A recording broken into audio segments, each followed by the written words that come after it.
good, what is good, what is good, beautiful people? Of course, you know who I is, the good doc, Dr. Mike, back again, once again, with another classic video for that ass today. Sincerely hope that everybody is blessed. Sincerely hope that everybody's having a good one. The doc is having a fantastic one. And I just wanted to take time to share with you guys a fantastic story. Hope you guys are in tune for the story of a lifetime. It's a funny story. It's a great one. I had to share it. The person who gave me this story, who was with me at the time that this event took place, he did not want to be named, so I had to make sure that this man remains anonymous.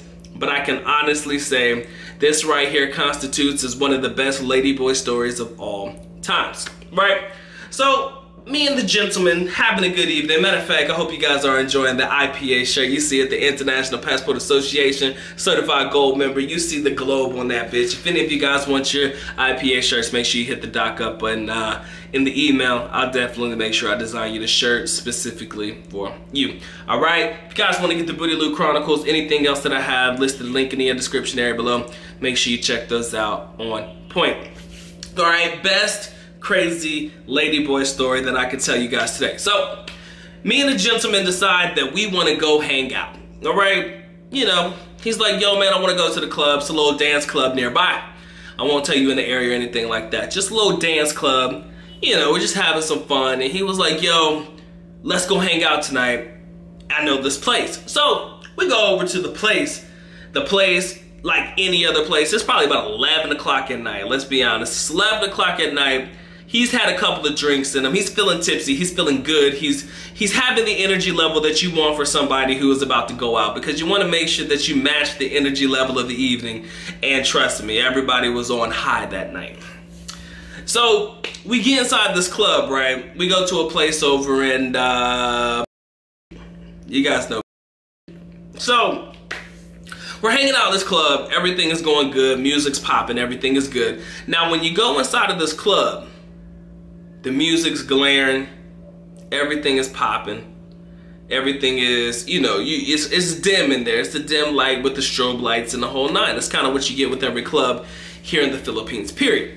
So me and my man, we sit at the table, order around, grab some drinks and shit, chill. Probably about no sooner than we sit down, 2 or 3 minutes later, you know how the girls do, come around, you see the foreigner table, everybody comes through, says hi, how you doing? They want to sit down, chill with you. So, you know, my man's like, yeah, Mike, let him sit down, let him sit down, let him have a drink, whatever. I'm like, cool, whatever you say, bro. So we're hanging out, chilling, and then this one lady comes sit next to my guy. Lady comes sit next to my guy. So having a drink, he's having a good time. He's rubbing all up on her, rubbing on her thigh and stuff like that. You know, she's talking to him and shit. And I'm not really paying attention. You know, I'm kind of preoccupied with the scene. I'm having a good time, you know, listening to the music. They're playing all the good shit, you know, stuff that I miss back home. All of the good, well, it's not really current stuff, but they're playing all the good music, like all of the great music. You know, the classics, plus a couple of the new joints that I like to listen to when I'm back home. Everything's going good. So, you know, you put back a couple of beers. I don't know how you guys are, but kind of got to go to the bathroom. You know, once you consume a couple of beers, chase it with some water if you feel like it. You know, probably put back 3 or 4 beers and stuff. You know, your bladder's going to fill up. All right? So my man was in and out of the bathroom a couple times and shit. He was like, man, I got to go to the bathroom. I'm like, cool. Go on, do your thing, man. I'm going to be here. Just come back. So he went to the bathroom a couple times. So the young lady sitting next to him, one time, she had to go to the bathroom. She had to go to the bathroom. So she goes to the bathroom, and then she's probably gone for like maybe 5 to 10 minutes. And, you know, in hindsight, it's a small club. You know, in these small clubs with these limited bathrooms for females, you know, maybe somebody's in the bathroom and it's just like a line at the bathroom. You just never know, because that's kind of how the clubs work. Small club, maybe a 1 bathroom, you know, a 1-seater bathroom for females, fucking line around the building. So my man sitting at the table and shit, he has to go to the bathroom again. His bladder's a little weak. So he says, Doc, gotta go to the bathroom, man. I'll be back. I'm like, cool, man. Take your time. Do what you gotta do. I'm enjoying the music. Kicking it with my people. Having fun. So, this man go to the bathroom, right? And the whole time, he's walking towards the bathroom. He's looking for the girl. I mean, she's wearing a specific dress. Not like something that is specific for the club, but definitely something that is unique for her, for the club. You know what I'm saying? It's a special kind of dress. Like something that you see it and it stands out. It's a specific color, so it stands out. And I'm not saying that, I mean, that's just the dress that she chose. It has it's a color that pops in the crowd, and it definitely pops in a dimly lit area. So, he goes to the bathroom, right? And in the bathroom, because I went inside, there's urinals for the men. There's urinal areas, maybe 3 urinals right when you walk in, and then a stall area, right? So, my man standing at the stall and shit, standing at the stall.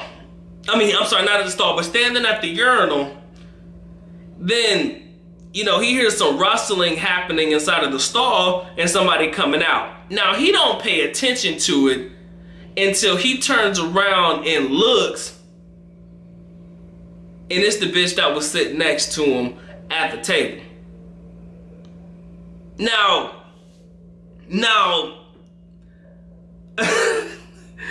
time out.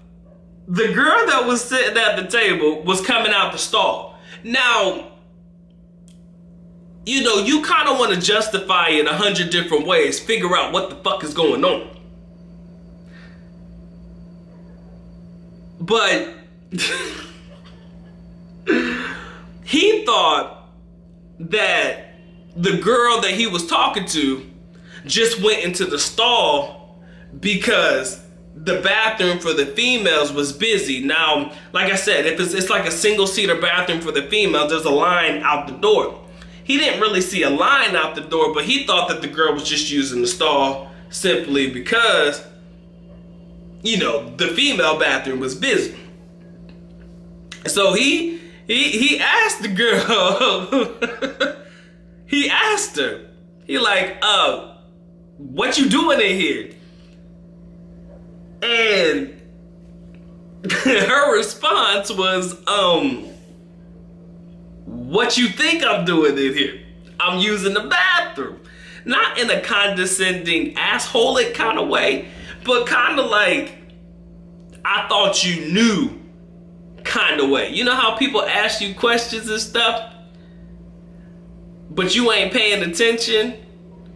So he asked again, what you doing in here? And she said, I'm using the bathroom. What do you think I'm doing in here? So by the time my man finally coherently brings it all together inside of his head, he realizes that the entire time that he was at the club, he was sitting there rubbed up, touched on a ladyboy. Funny thing is, even I heard the voice and I didn't catch any bass in there. I wasn't paying attention too much to music being loud and stuff like that. And besides, the conversation was between them, so I wasn't really paying attention. But I didn't catch any hint of bass when I was listening to the conversation. When I looked at her, it's a dark place, man. I'm not really locked in on what she looks like, because that's none of my business. That's for my boy. That ain't got nothing to do with me. But my man was hugged up with a ladyboy, and you should have seen his face when he came back. The look of horror on that man's face when he realized that the girl that he thought was a girl, the girl that he actually thought he was gonna take home that evening, when he realized that that right there was something other than what he thought she was, he said, Mike, we gotta go. Paid the bill and we walked out.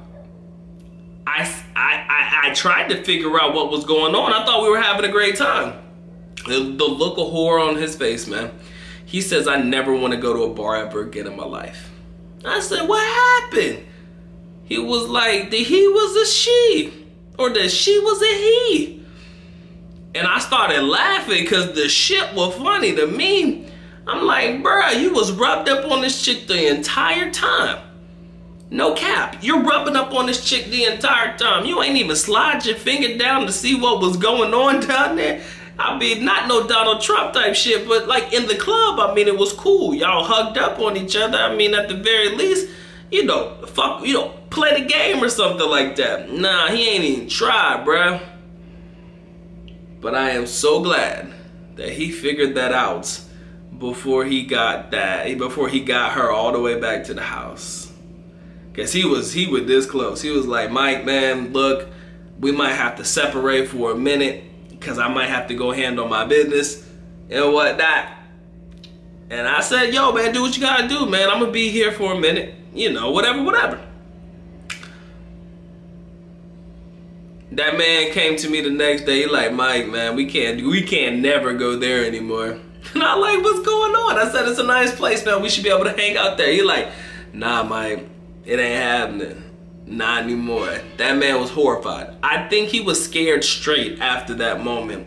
He realized that being intoxicated was not good. It was not a good feeling. Going to a club intoxicated, not fully coherent of what's going on around you, and being open to the idea that some girl was interested in him and coming on to him real hard and not thinking. And I didn't care because at the end of the day, we were there to have fun anyways. I just wanted to listen to the music, man. I was having a great time. I was there dancing with the people, you know, dancing on the floor and shit, had a good time. The man wanted to be hugged up. That man went home and apparently he took a shower and damn near scrubbed the skin off his ass. The things that we do, ladies and gentlemen, when we're not paying attention. Gotta love it though, man. I swear to God, you got to love it. But it was ironic though, because I had no idea that this club was a mixed club. You understand? I didn't know that, you know, it was a mixture of lady boys and girls as well. Some clubs are like that in the Philippines, so you gotta be noted on that one. You gotta be fully coherent if that is what you're interested in, okay? I want you guys to be knowledgeable of the situation. Sometimes these clubs have dual impact, or they allow for both females and also lady boys to be in a company with everybody else. So just a little food for thought, something that you guys can take to the grave with you. A lot of you guys are gonna take stories like this to the grave with you, but I wanted to share this one because it was absolutely the best thing that has ever happened to me, around me, ever. Sometimes you just gotta be able to laugh it off, ladies and gentlemen. So with that being said, the good doc is officially out. Which means I'm going now. Bye-bye. As always, love you guys. Mahal kita. Mabuhay. Peace.